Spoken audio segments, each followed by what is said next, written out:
Now I moved house just a few days ago, and one of the first things I noticed as I walked into my front garden was this wonderful grapevine. It's absolutely loaded with ripe grapes at the moment. It's the end of October and it's time to harvest them. I want to make the most of these before they start going bad. These particular grapes have quite a lot of little seeds inside, so they're not great to eat. They have amazing flavour, really nice and sweet. However, when they're in your mouth, you have to then spit out the seeds, unless you want to crunch them, which is an option, of course. So I figured the best thing to do with them is turn them into grape juice, where we will be extracting the juices, mashing them, boiling them, and then, basically separating all the skins and the seeds from the wonderful juice. So all this growth above me is all coming from a single stem in this bush. Down there is where the plant was obviously planted in the first place, and it's grown up from there, and there's multiple stems coming up, and those stems basically come up and then over this wooden structure. Because of the vining habit of grapes, they can be grown in a variety of ways, obviously like this, on a wooden structure. You could grow them on the side of a house, like that wisteria over there. Or if you've ever been to a vineyard, you will see how they grow there, where they manage them a lot more. They have just very short, thick trunks, where they cut them back every year, really small, and then they just leave a little bit of growth. And I think that's how you get maybe the best quality grapes, is if you have the least amount of fruit on the plant. Like this is one plant, and there's maybe 100 bunches of grapes on there. But I think if you want the best grapes, you want to have minimal amount of grapes. So all the energy goes into that one or two bunches. And I'm looking forward to learning more over the next year about looking after grapes. Although I don't know what type of grapes these are. They're sweet. They are very sweet indeed, which is good.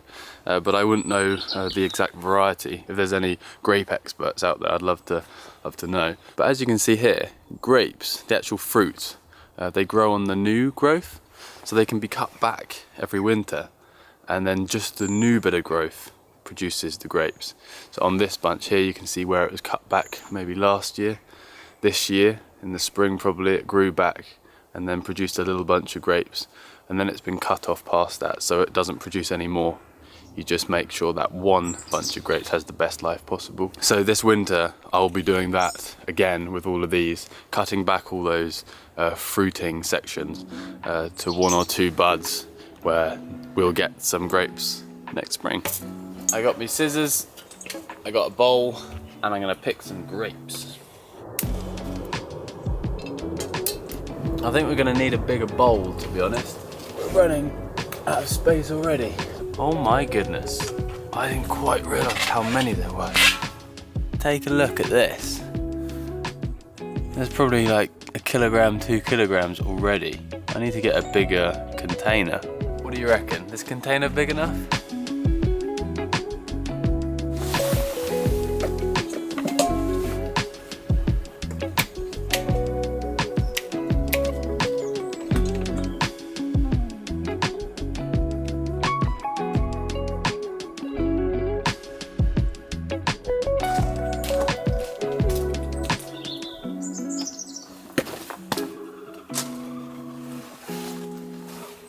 Managed to harvest a bowl full, although most of them are going pretty mouldy.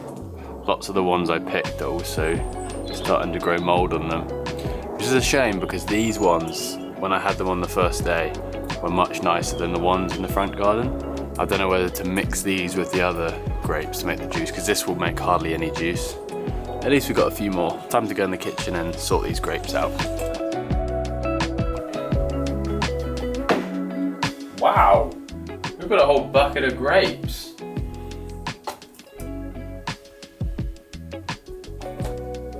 I've just finished weighing all the grapes, and in the front garden where we had that big bucket load, we got 8.79 kilos of grapes. That's mad, from one plant. And in the back garden, we only managed to pick a few because most of them were mouldy, and I had 1.163 kilograms. So a total of about 9.5 kilos of grapes. And what I'm going to do now is pull off all the grapes, pop them in the sink, give them a wash around, clean all the main bits of dirt off them, and then put them in a saucepan where we're going to mash them. I'm going to do a little taste test. The grapes are pretty similar size. I've forgotten which one is what now, but I can probably tell by the taste because one of them is much nicer than the other.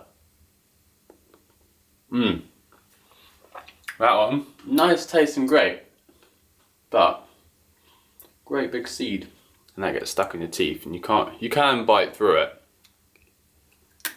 Yeah. The nice grape is actually bigger.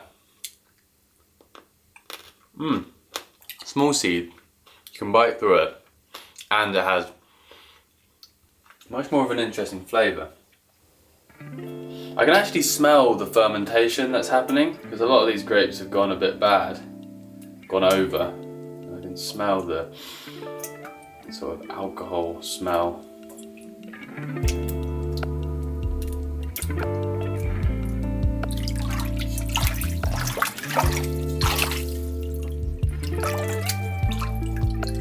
Nice and clean.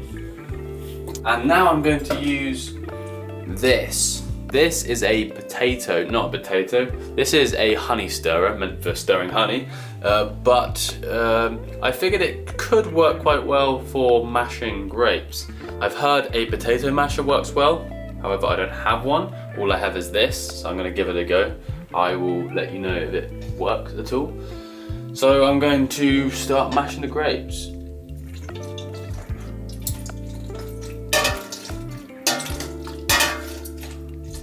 By heating this up, we can extract more of the juice, and also I believe heating it and like boiling it for a little short period of time will kill off any yeasts and stuff which is inside. Basically sterilizing the juice so that it lasts longer. Because obviously when I picked lots of these grapes, there were little bits of mold on them. Some of them had gone bad, and yeah, I'm going to put this on the stove, heat it up, kill everything, and yeah, hopefully extract some more juice. Turn the heat up.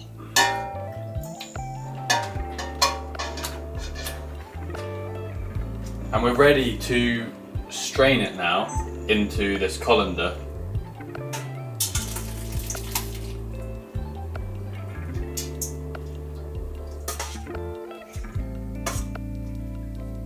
We're going to give the juice a little taste, because apparently sometimes you need to add a bit of sugar.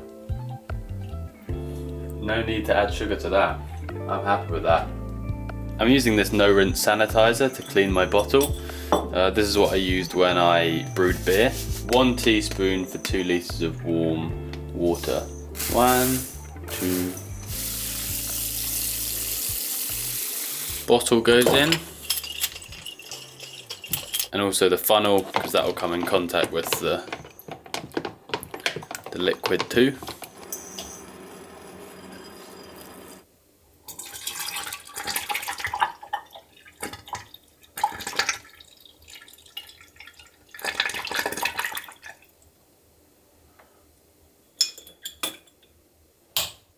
Harvested about 1 kilogram of grapes, however, most of them were slightly mouldy, so I couldn't use all of them. So we have got a very small amount of this grape juice. This is valuable stuff. And now it's time to process the big load of grapes. I've got over 8 kilos of grapes here, and I've got to pull every single one of them off the stem.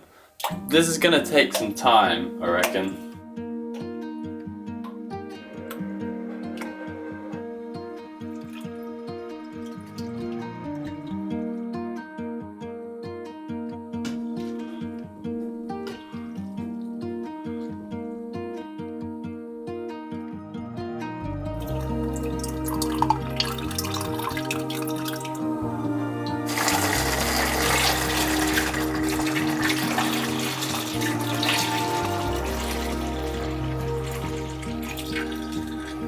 Whoa, we've got so much juice now, and the reason I'm putting it in this plastic bottle is so that I can then freeze it. I think it's a little safer than glass to freeze because it'll allow for the liquid inside to expand when it freezes. Well, hey, we made juice. This is a 2 litre bottle. I've now got to do another 2 or 3 loads just like this.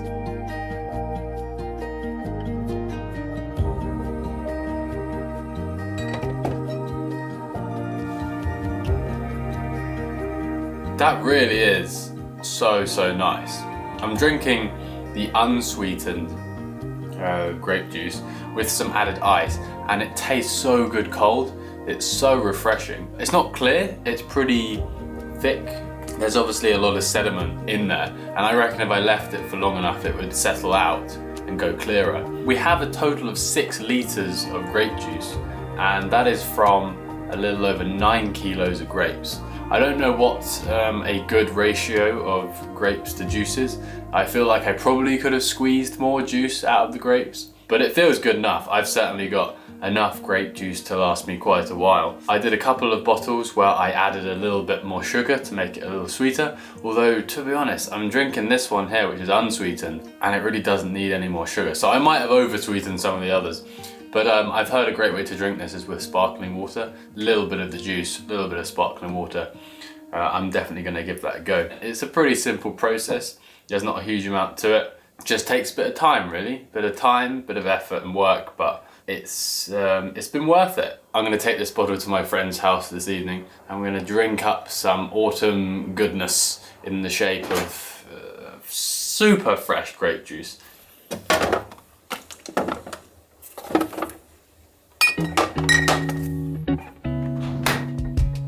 Before we move on to part 2 of this video, where we will be pruning the vines, I just want to introduce the sponsor of this video, Opera. Now, Opera is a web browser that allows you to multitask with ease. If you're anything like me and you have hundreds of different tabs open at a time, researching different projects, you can get quite lost. You can never find the tab that you're looking for. Opera makes this really easy. You can categorize your tabs within tab islands. You can use the split screen feature, so you can research on one side whilst making notes on another. And with the video pop-out feature, you can continue to watch videos whilst browsing in other tabs. If you want to give Opera a go, you can download it now using the link in this video's description below. I hope you find it as useful as I do for researching various different things for my many different projects. Anyway, now we're going to move on to part 2 of this video, which is pruning the vines. I've got my wisteria vines to prune and also the grape vines to prune. I have never pruned a vine before. Pruning vines is a large part of looking after these plants, and if you do it correctly, you can boost the number of flowers and the amount of fruit and the quality of the fruit that you get from the vines. I've done a little bit of research and reading about what I need to do. However, I only really learn things by doing them, and that's what we're gonna try and do today. But one of the reoccurring things that I did read whilst researching was that the main aim of this is to allow light and allow airflow. Also, a key thing to remember is that every time you chop a plant, you are encouraging fresh growth from other parts of the plant.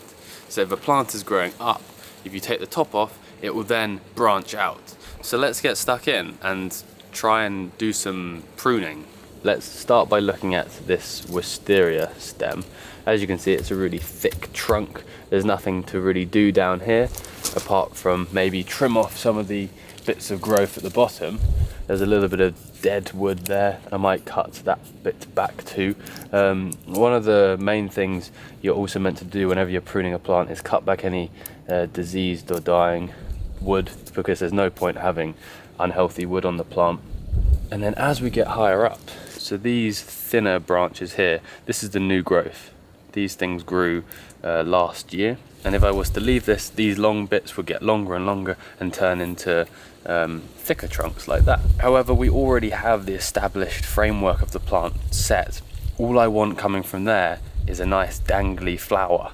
So I believe what I need to do is, you can see these darker buds coming out of the join where the old wood meets the new wood. So if I chop this off here, the only bit that will grow next spring is that one flowering bud, create a flower, and that's exactly what we want.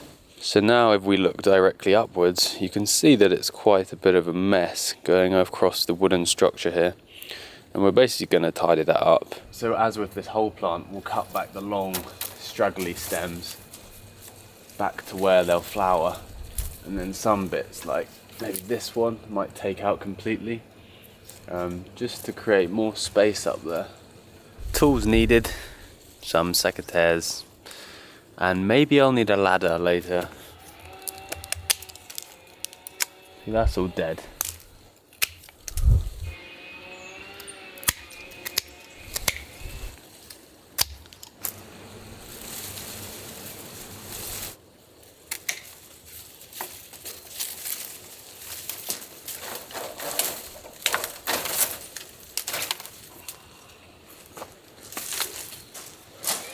There's also some larger branches that I need to cut off, so I'm going to do that with a saw.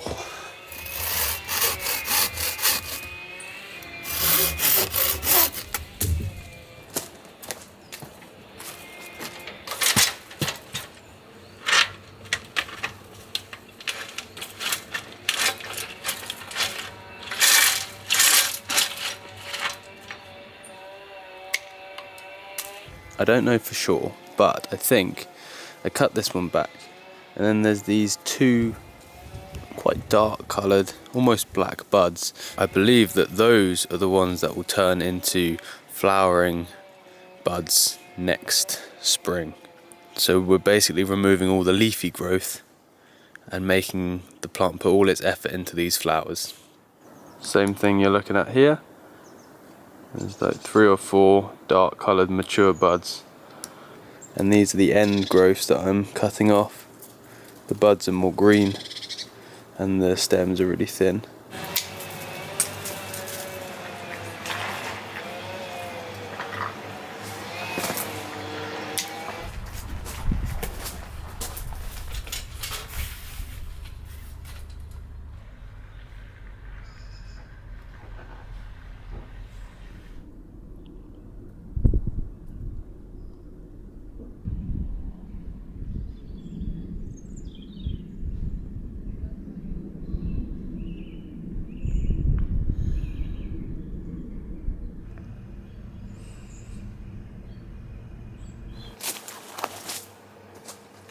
So with the grapevine, it's a kind of similar thing to the wisteria, where we're cutting off the old fruiting growth.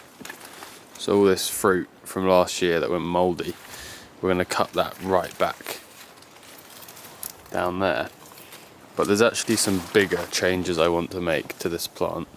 There's like multiple stems coming off. There's a stem which goes very low to the ground there, some which goes behind the rosemary. I want to lift the whole plant up so that it has more of a clear stem, and then the first row of fruit will be on this one. So we're going to actually cut off some of the stems going that way and that way, so that it goes up, one there, up, one there, up, one there.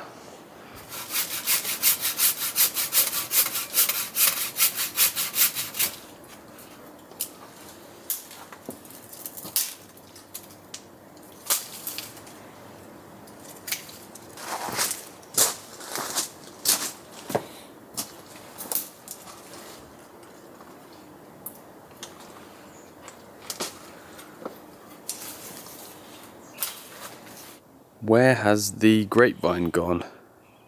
It looks like I've absolutely destroyed it. Well, the wisteria on the front of the house either didn't grow much this summer, or it was pruned quite late summer, because there wasn't a huge amount of new, like, long stringy growth. So I went through and just cut off any dead pieces and other little bits that I wanted to remove, and then I repositioned this end bit, like hooked it over the wire just to hold its shape, because I want it to end up going the whole way along the wall, and I reckon in a few years time it will probably reach there.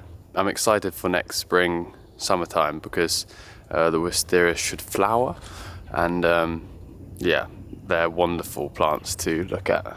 It's now time to prune this grapevine, which is growing over this wooden structure. This grapevine produced like 9 kilos of grapes this autumn, which is crazy. So this, I believe, was this year's growth. Plant flowered around there, and everything past it was cut off, because I think normally people say you should leave one clump of fruit on and cut the rest off. So it puts all its energy into that one. But what we're going to do here is basically remove all these stems that are pointing upwards. We don't want this grapevine to go any higher up. We want it to just cover here. So every one of these new shoots will be cut back to 1 or 2 buds. You can see the buds here. There's one there, there's one there, there's one there. Each of those will produce a new stem coming out of it. And then when the plant grows, it only produces one rather than a load. So we're going to go over this whole grapevine and basically chop all those new shoots off. And then what I think I'll do is look at the overall like shape and structure of the plant and maybe remove some stems because it's pretty congested, a lot of stems going all over the place. And I think one of the key things for grapes is that if you want the best quality fruit, you should have less fruit. So I'm willing to sacrifice some grapes for some better quality grapes. But also the idea of thinning is that you're allowing more light in, you're allowing more air in, and those things stop the chance of so much diseases spreading because you're creating a less damp environment. So that's the plan. But like I say, this is the first time I've ever done pruning of the vines. But it's quite nice because I got my bird feeder up here, so I'm sort of doing my work and the birds are coming in and feeding at the same time. Also, this here is part of the hedge. This is a viburnum. It has these nice winter flowers, but you can see it's quite thin. Like I can see right through it. It's not as thick as I'd like it to be, especially in this little hole here. And that is because the grapevine is so like shading out the sun, so it's not getting enough light. So I will definitely try and prune back some of the vines above to allow that hedge to grow a little stronger.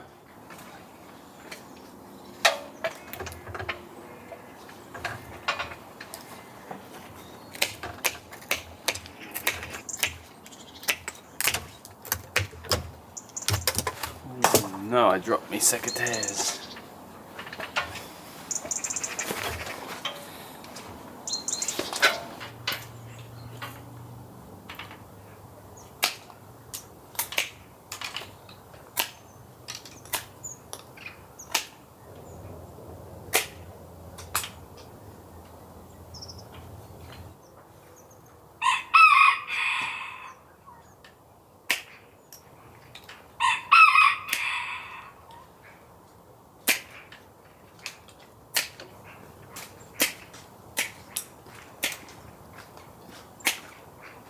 I'm quite excited to see how it grows back. I think that's the tricky thing about gardening, is that the jobs that you do one day, you may only see the effects of them in like a few months' time. There's a lot of patience involved, and now I'm going to wait. And I'll keep updating you on how the grapevine and the wisteria grows next spring. See you soon.